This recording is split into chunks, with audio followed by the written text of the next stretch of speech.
Great. Well, thank you so much to all our speakers and panelists today. I'd like to open up the floor for a Q&A. Yes. This guy's got a mic. We've got a microphone for you. And as I know, you really need the microphone. Thank you very much. My name is Dr. Shah. I'm a physician and a biotechnology company, endocrine technology. And I would like to comment on Paul's question about innovation, little expand on that. Most of the major biopharmaceutical companies, innovation is going downward, and emphasis on a smaller biotech company. And what we have noticed is that it's inversely related to the size of the company. And this point is well emphasized by qualifying drug discovery project by Obama, who invented $1 billion project to fund a small biotech company. There were about 3,000 companies who were funded with 4,500 projects. I believe that these are the projects that are looked by NIH scientists and topmost scientists, and those projects that are funded may be a better way to look for merger acquisition, because one of the toughest point is how to evaluate the innovation. So this may be a starting point to consider. So this.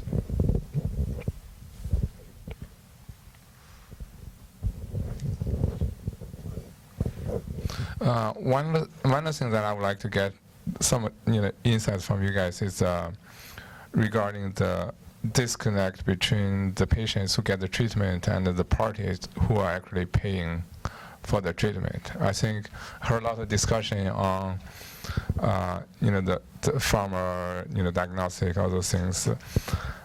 Very interesting, but I think if you look at recently there's an article in Harvard Business Review that Michael Porter actually talked about. They did some studies how they see the big disconnect. I think somebody mentioned that the healthcare now is like almost 20% of the GDP. It's just not sustainable. So I just want to get some comments from you guys. Thank you. Jump into the breach.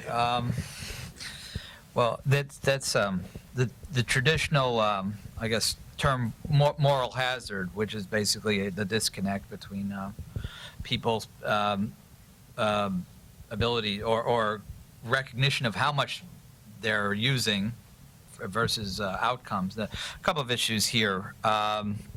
Your first point, I agree, it's not sustainable. I think most of us will agree that healthcare spending at multiples of GDP growth, whatever the GDP is, it's eventually going to stop. I think, and it hasn't been mentioned here, although we've kind of addressed it a little bit, is healthcare information systems, although remarkably slow in healthcare, are picking up steam, and we are going to eventually understand a little bit more about what works and at what cost. And I think actually, if you were a patient, you probably wouldn't be able to, without help, figure out the optimal treatment at the optimal cost. So I'm sure some of it's a data problem. We don't have the data, or we don't have it in a way that we can make rational decisions on, or at least informed decisions. With respect to what they're trying to do in Washington, again, we'll try to dance around the political issues.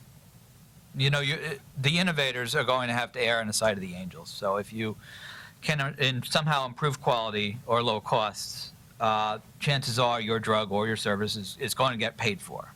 I think a lot of times, and there are a number of companies, and so this is one of the things we invest on. We tend to be short those overutilizers and long the ones who actually are improving things. I think that'll be the key to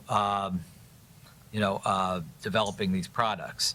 It's harder to prove than I've made it out, but I think ultimately, and there will be assuming that the law is ruled constitutional, this IPAB board, which will actually be sort of these gurus who will decide, what is cost effective and what isn't, and that's going to lead to a lot of complications similar to the British NICE system. But I think that's where we're headed at some point, not 6 to 12 months, but probably in the next 10 years.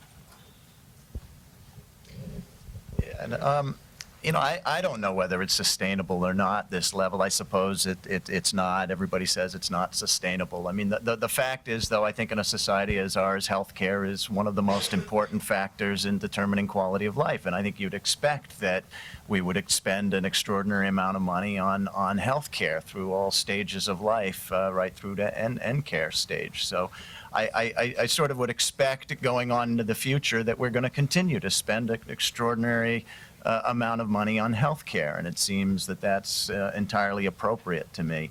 I think the issue, that I see is just that our system of reimbursement and the way we determine payment, it's based on assumptions about science and about medicine that are no longer true anymore. And, as we were talking earlier, there are emerging techniques, emerging technologies that give the promise of more personalized medicine, and I think our regulatory systems and reimbursement systems are going to need to adapt to find ways to accommodate that. Of course, the big risk in Washington is, as we see in every field, is the inability to pass and adopt effective new regulations.